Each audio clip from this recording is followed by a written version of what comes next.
Salut la compagnie, on se retrouve aujourd'hui pour un débrief sur le match Lens-Paris Saint-Germain, un match de Ligue 1 avant le choc face à Manchester City. Et on voit que Luis Enrique, il a la pression sur le match de Ligue des Champions quand même, parce que quand tu vois la composition depuis deux matchs, même le match précédent, tu sens qu'il veut préserver ses joueurs, les gros joueurs importants. Hakimi n'est pas sur le terrain, il est même pas sur la feuille de match, je crois, donc pour moi ça c'est clair et net, il veut le mettre de côté. Dembélé pareil, voilà, pour moi, c'est nos deux joueurs les plus importants de l'effectif qui n'étaient pas là dans ce match-là, et forcément, ça allait peser. Avec une équipe qui était en 3-4-3, avec quasiment aucun joueur titulaire habituellement, en tout cas en défense et en attaque. Luis Hernandez, Pacho et Beraldo pour la défense. On l'a senti, même si j'ai déjà tapé assez sur les défenseurs titulaires pour savoir que le problème des remplaçants, il est le même que celui des titulaires. Un milieu de terrain, Nuno Mendes, Fabian Ruiz, Vitinha, Zaïre Emery, et une attaque surtout Désiré Doué, Lee et Barcola tout à droite, avec Lee en faux neuf.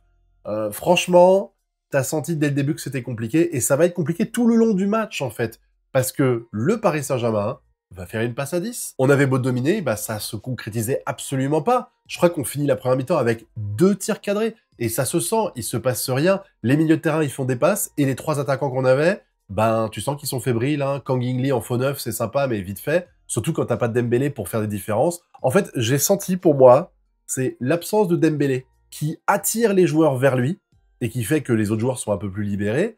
Et de l'autre côté, l'absence de Ramos qui, lui, attire le ballon vers le centre. Parce que on n'a quasiment jamais vu le Paris Saint-Germain dans la surface de réparation lensoise. C'est incroyable d'avoir quasiment 70% de possession de balle et voir à quel point elle est stérile, cette possession.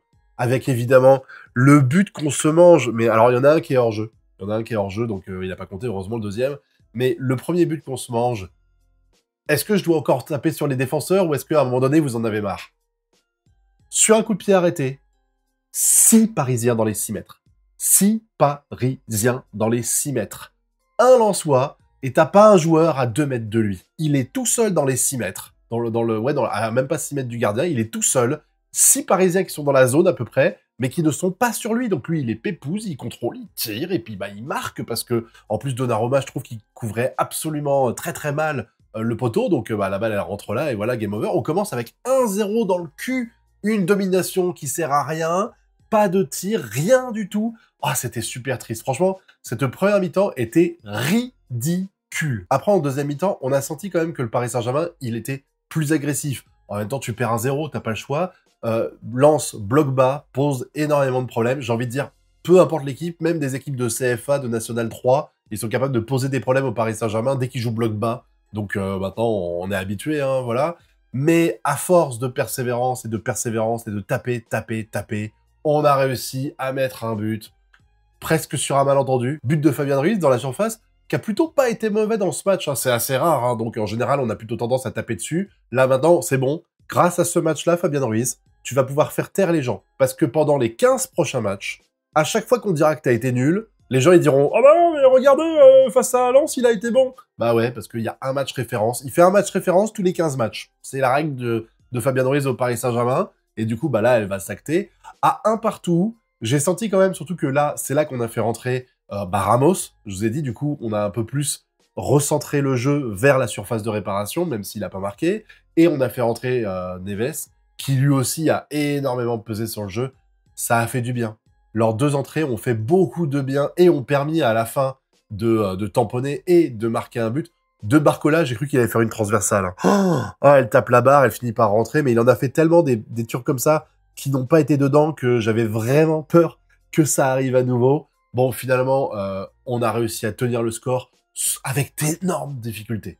Franchement, t'as senti que le Paris Saint-Germain était pas bien. En fait, la fin de match, ça me rappelle les matchs de FIFA, vous savez, vous gagnez 1-0 et vous avez tellement peur de perdre que vous passez votre temps à faire croix pour faire des passes à droite à gauche. C'était ça. On arrivait jusqu'au point de corner gauche et on arrivait en l'espace de 10 secondes à revenir sur Donnarumma, à repasser la balle vers la droite, à faire une transversale sur la gauche, retourner vers le poteau de corner, et c'est reparti. On repart en arrière à nouveau jusqu'à Donnarumma. C'était triste. Franchement, je suis désolé, hein, et on peut dire ce qu'on veut, mais le Paris Saint-Germain n'est pas beau à jouer. Voilà. Il y a des très bons trucs de temps en temps, parce qu'il faut bien sur 90 minutes, mais... Oh, tu les vois lancer, tu vois Barcola qui part à gauche, et tu fais « Ouais, une contre-attaque, c'est cool !» Et là, Barcola s'arrête, parce qu'il est tout seul ou parce qu'il y a des adversaires devant lui qui, eux, font du pressing, contrairement à nos défenseurs, et il repasse en arrière, et on est reparti, on est reparti. Quelle tristesse de voir ce Paris Saint-Germain jouer. Surtout que je vous dis, Zaïre Emery, il n'a pas été très bon dans ce match-là. On a failli se manger un but à la fin, il a fait beaucoup d'erreurs, je trouve. Là, en fait, on jouait avec 3 défenseurs centraux, et 2 milieux défensifs, Nuno Mendes qui était plus milieu que défenseur, mais qui était quand même là, et Zaïre Emery qui faisait la même chose à droite. Alors je vous dis, les 3 défenseurs, pas terrible du tout. Vraiment, catastrophique sur le but qu'on se mange, et sur le deuxième d'ailleurs, où il est censé avoir hors-jeu, franchement, ils ont aussi un placement dégueulasse, et c'est presque de la chance si on arrive à se sauver grâce à la règle du hors-jeu. Le milieu de terrain, Vitinha, ça a été. Fabien Ruiz, vraiment bon. Nuno Mendes, c'est ouf, il vient de demander plus de 10 millions d'euros de salaire annuel. Justifie-les. Ça fait 3-4 matchs que tu pues la merde. En fait, c'est ce que j'ai déjà dit. J'ai l'impression que les matchs que fait Nuno Mendes en ce moment, c'est pour nous dire « Regardez, vous allez pas me regretter. » Il est pas bon. Il est pas bon. Ça fait des semaines que je trouve qu'il fait énormément d'erreurs. Là, Nuno Mendes, il aurait pas été sur le terrain. C'était pareil. Voilà. Vitinha, ça va. Zaïre Emery, lui, bah, des fois, je trouve qu'il est un peu fantomatique, mais pas toujours. Je trouve que globalement, il se démerde bien et puis il abat beaucoup de travail, il se sacrifie beaucoup. Là, j'avoue qu'en poste de milieu défensif droit, il n'a pas été bon. Il a fait énormément de pertes de balles qui auraient pu causer des buts à chaque fois, donc c'était super dangereux. Est-ce qu'on doit parler vraiment de l'attaque? Je trouve que Désiré Doué n'a pas servi à grand-chose, honnêtement. Kang In-lee, bah, en faux neuf, il peut être bon de temps en temps, mais c'était pas son match, là, clairement. Il a fait des bonnes passes, mais ça aboutit pas. Et Barcola, bah, si tu oublies le but qu'il a mis, il a fait un but et une passe D, donc on va retenir ça et on va le nommer homme du match. Mais si t'avais pas eu ce but et cette passe D, t'as pas l'impression qu'il construisait grand-chose de pertinent, quoi. C'était vraiment tristounet, quoi. Par contre, il faut quand même parler d'un truc. Les Lensois, vos bras, vous pouvez les garder le long du corps, parce que c'est incroyable. Le nombre de Lensois qui se baladent avec les 2 bras comme ça, etc. Je comprends pas.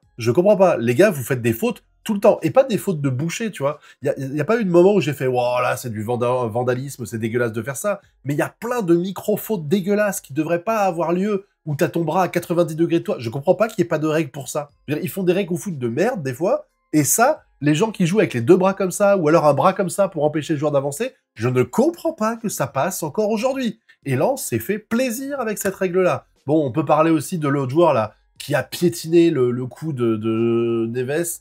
Je suis sûr et certain que c'était volontaire. Parce qu'on voit la jambe partir vers la gauche exprès pour aller taper dans le cou. Moi, ça me paraît évident, mais bon, on va rien dire, hein. Bref, c'était un match d'avant Ligue des Champions, ça se voit, avec une équipe de Paris qui a vraiment pas été brillante, mais qui a été tellement remaniée pour conserver nos titulaires habituels, nos titulaires les principaux, pour le match de City, que je vais pas gueuler autant que j'ai pu gueuler sur les 2 matchs précédents du Paris Saint-Germain, sincèrement. On finit par gagner, c'est ce que je retiendrai, parce qu'il n'y a pas grand-chose d'intéressant à retenir de ce match-ci. Voilà, Fabien Ruiz qui fait un exploit, Barcola qui va sans doute récupérer un peu de confiance avec cette passe D et ce but, et c'est cool pour lui, juste avant le match de City. Voilà, tout ce qu'il y a à dire. Je pense que ça suffira pour aujourd'hui. On va essayer de pas trop cracher sur les joueurs de Paris, hein, même si je vous dis, il y a des moments où je pétais un boulard devant l'écran, franchement. Voilà. Bilan 2-1. On oublie et on prépare le match de City en espérant que on arrive à le gagner pour se sauver en C1, parce que sinon, ça va être catastrophique. Voilà. N'hésitez pas à me dire ce que vous avez pensé de ce match-là dans la zone commentaire. Et puis si vous avez rien à dire, mettez quand même 11 millions en commentaire. Je saurais que vous avez été au bout de la vidéo et que vous savez le salaire que demande Nuno Mendes a un peu abusé, honnêtement, vu les performances qu'il fait depuis 6 mois au club. Je trouve qu'il s'est toujours pas vraiment remis de la grosse blessure qu'il a eue l'an dernier. Voilà. Et puis maintenant, vous connaissez la chanson, le pouce bleu, l'abonnement et le partage sur les réseaux sociaux. Quant à nous, on se retrouve très bientôt pour de prochaines vidéos. Tchuss!